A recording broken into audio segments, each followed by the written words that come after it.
bombastic side-eye, criminal offensive side-eye. Nabi bohong.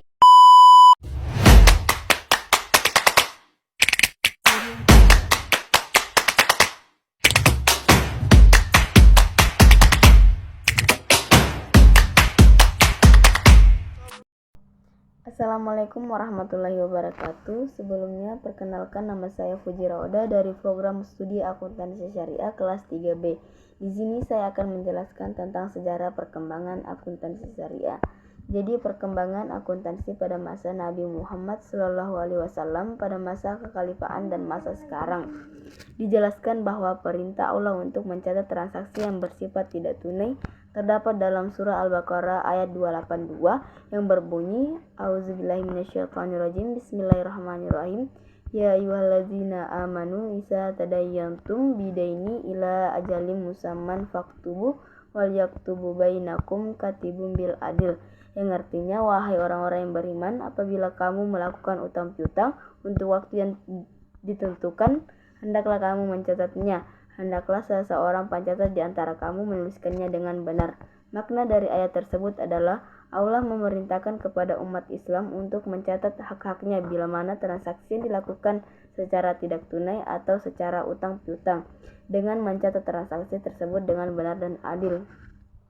Nah, selain perintah Allah untuk mencatat transaksi yang bersifat tidak tunai, Allah juga memerintahkan umat Islam untuk wajib membayar zakat yang terdapat dalam surah Al-Baqarah ayat 110 yang berbunyi, A'udzubillahi minasyaitonirrajim, Bismillahirrahmanirrahim, wa aqimus salata wa atus zakah wa ma tuqaddimu li anfusikum min khairi tajiduhu indallahi innallaha bima ta'malun basir.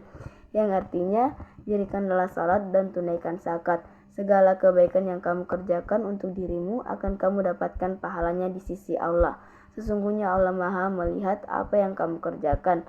Jadi makna dari ayat tersebut adalah Allah menganjurkan mereka untuk menyibukkan dirinya dengan mengerjakan hal-hal yang bermanfaat bagi diri mereka dan membawa akibat yang baik untuk diri mereka di hari kiamat nanti, seperti mendirikan salat dan menunaikan zakat, hingga Allah menetapkan bagi mereka pertolongan dalam kehidupan di dunia dan di hari kiamat. Karena itulah di akhir ayat disebutkan, sesungguhnya Allah Maha melihat apa-apa yang kalian kerjakan. Artinya, Allah sama sekali tidak melupakan amal perbuatan orang yang beramal, dan amal tersebut tidak akan hilang di sisinya, baik itu amal yang baik maupun amal yang buruk, karena sesungguhnya Dia akan memberikan balasan kepada setiap orang sesuai dengan amal perbuatannya. Selanjutnya, kewajiban membayar zakat berdampak pada didirikannya institusi Baitul Mal oleh Nabi Muhammad SAW yang berfungsi sebagai lembaga penyimpanan zakat beserta pendapatan lain yang diterima oleh negara. Kemudian dilanjutkan pada zaman kekhalifahan Umar bin Khattab. Pada saat itu telah meningkat, maka dari itu kekhalifahan Umar bin Khattab mendirikan unit khusus yang bernama Diwan, yang bertugas membuat laporan keuangan Baitul Mal sebagai bentuk akuntabilitas kekhalifahan atas dana Baitul Mal yang menjadi tanggung jawabnya. Selanjutnya, reliabilitas laporan keuangan pemerintah dikembangkan oleh kekhalifahan Umar bin Aziz, yaitu berupa praktik pengeluaran bukti penerimaan uang. Pada masa kekhalifahan Al-Walid bin Abdul Malik mengenalkan catatan dan register yang terjilid dan tidak terpisah. Dilanjutkan pada masa Daulah Abbasiyah. Pada masa itu, akuntansi diklasifikasikan pada beberapa spesialisasi, antara lain akuntansi peternakan, akuntansi pertanian, akuntansi bendahara, akuntansi konstruksi, akuntansi mata uang. Pada masa itu, sistem pembukuan telah menggunakan model buku besar yang terbagi atas 4 model.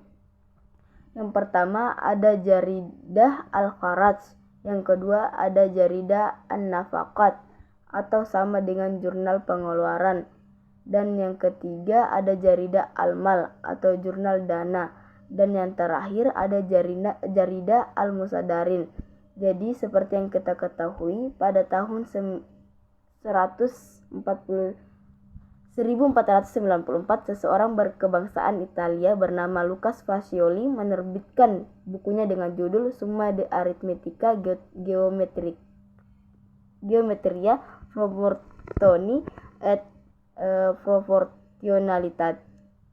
Proportionalita, yang mana artinya adalah segala sesuatu tentang aritmetika, geometrika, dan proporsi. Ternyata dalam buku ini pengembangan bidang ilmu tersebut mungkin terkait dengan kebutuhan masyarakat muslim yang telah maju peradabannya pada waktu itu. Dengan demikian, masyarakat yang dimaksud sangatlah mungkin masyarakat muslim, termasuk masyarakat di berbagai daerah di Eropa yang terimbas oleh kemajuan yang dicapai oleh peradaban Islam saat itu. Jadi sebelumnya buku Lucas Pacioli menemukan momentum untuk berkembang luas seiring dengan berkembangnya penemuan mesin cetak dan revolusi industri di Eropa. Selanjutnya ada 3 pendekatan yang berkembang di kalangan pakar akuntansi dalam perspektif Islam dalam merumuskan bentuk akuntansi syariah, yaitu yang pertama, pendekatan induktif berbasis akuntansi kontemporer, yang kedua, pendekatan deduktif dari sumber ajaran Islam, dan yang ketiga, pendekatan hibrid.